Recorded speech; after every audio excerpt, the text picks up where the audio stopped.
Sumedha. Welcome to the TiE Women's Day event, and thank you so much for joining us. Firstly, wish you and Shireen a very happy Women's Day. In this conversation, wanted to get your thoughts and perspective as a founder, as a woman founder, and your journey. So it'll be great if you can kind of tell us a bit more about Kinderpass and the problem that you guys are trying to solve. Sure. So first, again, happy Women's Day and happy Women's Year. Again, this day is not as important as just taking stock of where how far we've come and the road ahead. So I think that's a good way to look at it. As far as Kinderpass is concerned, we are solving a problem which is dear for a lot of parents. We don't know what's normal. We don't know what to expect in the early years. And really, the idea is to enable all parents to understand and to support and to track their child's development and growth very, very early on, so that their child's developmental trajectory itself can be changed. To give you perspective, India has about 165 million children under the age of 5, and there are only 27,000 pediatricians. So really, technology can help us bridge that gap in early detection. And then, if you build an integrated care solution, that can also help with early intervention. So really, that's the space that Kinderpass is occupying. Nice. No, thank you for that perspective. Clearly, a lot that needs to be done. And as a founder and as a parent, what is your view on this whole category of what some may label as parent tech? There's so many apps, so many solutions. Some probably Christian under the garb of ed tech, some under health tech, some under brain development. What are some of the trends? What are some of the broad challenges and trends that you're seeing in this space? As a founder and as a parent, what's your take on this space? Right. So first of all, I think it's great that this space is actually getting its place under the sun. It's getting attention. There is innovation happening. So it's very heartening to see, both as a founder and as a parent, because right, Prantik, the way we are sitting right now, our handwriting, our IQ, our health, our happiness, a lot of it can be traced back to the first 5 years, right? So anything that we do in the early childhood space, I think that'll have rich dividends. So I think hats off to all the founders who are doing something in this.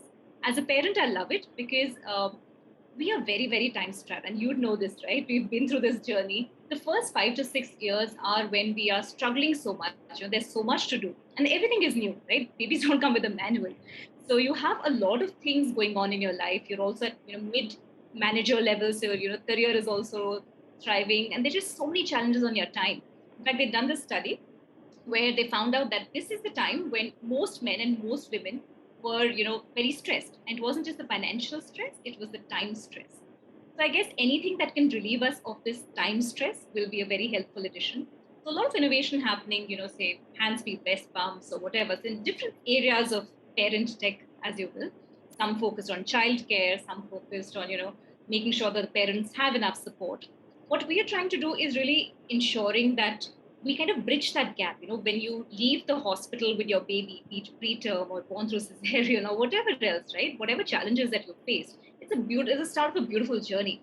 But we want to handhold you from that point on till the time the child enters school and is in the hand of another credible authority who's kind of telling you what to do, and there's a curriculum to be followed. What happens in these 4 to 5 years really can make so much of a difference. And what if you could get the advantage of having so many different child experts who you typically don't consult on a day-to-day basis? What if they could guide you every step of the way? So that's what we're trying to build, and technology can also play a beautiful role, because while for us, we are facing that question for the first time, guess what? Millions of parents have been through it. The questions are fairly predictable. It's a 80 to 90% predictable journey. So if you can help somebody with that through technology, AI, NLP, all of those things can be brought in. Different languages can be brought in. I think that's where technology can improve both the access and affordability. So while somebody might not be able to afford the service of a lactation consultant in the immediate go, maybe they can still get their questions answered in a evidence-backed scientific way, not a very crowdsourced, newsfeedy kind of way. Yeah. No, I like the fact that babies don't come with manuals. They definitely don't. And yeah, time stressed is, obviously is a challenge for all of us. So again, thank you for kind of doing what you guys are doing. And, obviously, hopefully it's a very, very successful journey. Now, obviously every entrepreneur dreams of success, but we know that, it's the journey, it's a long one. There's obviously a huge, lots of ups and downs, lots of probably even not even ups and downs, but even plateaus where you probably don't know what's going right, what's going wrong. Now, Kinderpass was started by yourself and Shireen, two women founders. What are some of the hurdles that you guys have faced or continue to face for that matter? And how have you guys tackled that, acknowledged that, and gone about handling those challenges? Right.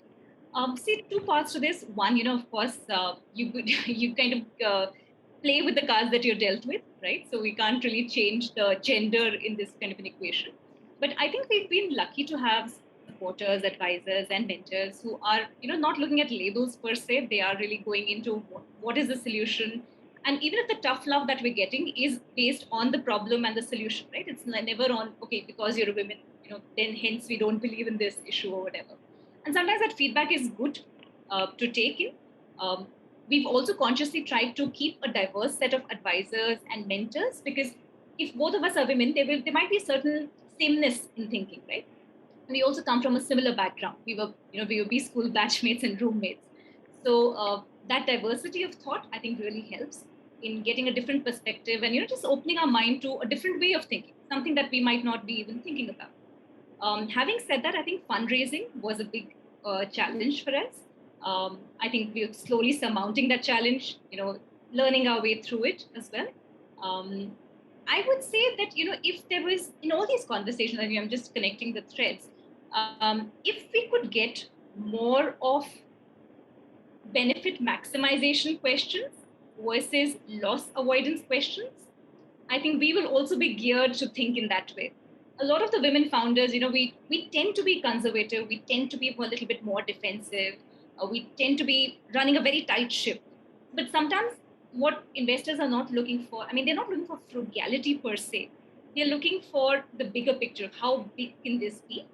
And sometimes just making that leap from being a bootstrap, very tightly run business, making each dollar count, to really painting the bigger picture on a wider canvas. I think that leap sometimes is tough, not undoable, but yeah, that's the tough part. So those are the two broad areas I would say that it has been a little challenging, but I guess it's a function of how much time and effort you put into it, and your learning curve as well as a founder, right? So yeah.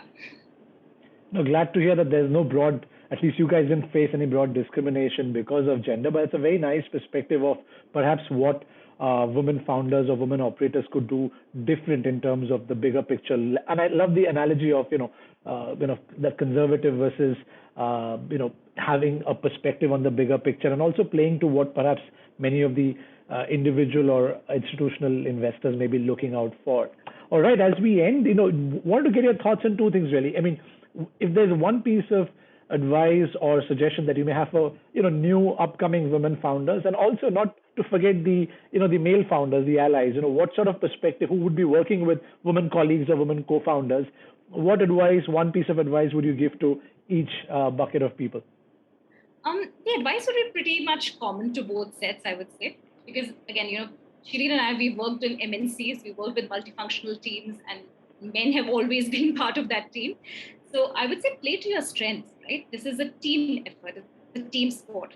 So know what you're bringing to the table. Don't be shy about what you're bringing in uniquely. There's no need to defend that. It is your perspective, and own that perspective. Both as a man or a woman, or whatever gender you kind of identify with, that should be left alone. Really, it should focus on more objective things like the business metrics, because numbers don't lie. Numbers don't have a a black and white and a gray. It's very straightforward. Keep it objective, and if you concentrate on the problem and focus on the solution, I think that's it. Our job as an entrepreneur is to get more solutions so that people can live better, happier lives. So it should just boil down to that. Awesome. Thank you so much for joining us, and wish you, Shireen, and the entire team all the very best. I know 2022 is a big year for Kinderpass, and wish you guys all the very best. Thank you for joining us. Thanks so much, Prantik. Thanks. Thank you.